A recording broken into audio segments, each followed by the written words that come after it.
I don't know how you change psychology, because you know when it's been bred that black is bad, you know how do you change that? I don't know. I don't know. I think that a lot of times we say we have to spend time with people that aren't like us to learn them, or to make people, I guess, more sensitive to our plight.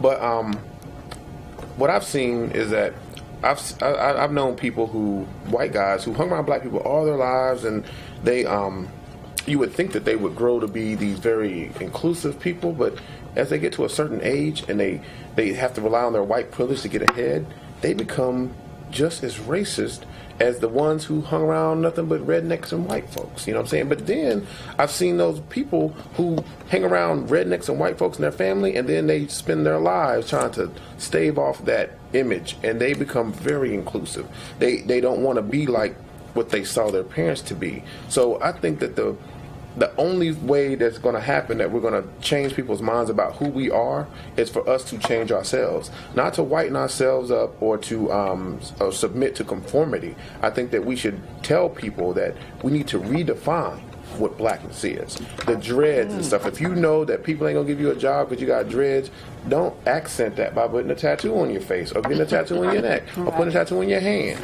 or something. You know, just something like that. If you know to understand how you're going to be perceived, maybe you should do something that would counteract that. So, because I know this boy who just got into like all these Ivy League schools. I saw his picture. He had a hat on and long dreads, and I was like, wow. You know what I'm saying? Maybe he's going to redefine how people look at people with dreads. You know what I'm saying? And I think that we shouldn't have to conform, because the dread thing doesn't mean you're a criminal. It originally was a Rastafarian thing, and before it was that, it was in Africa as a way to keep our hair neat.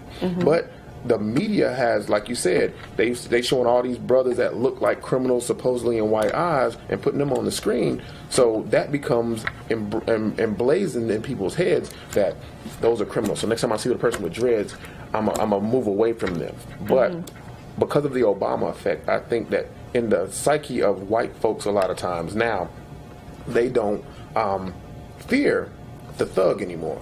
They fear the clean cut brother, because they feel like that person's a threat to their livelihood and their job.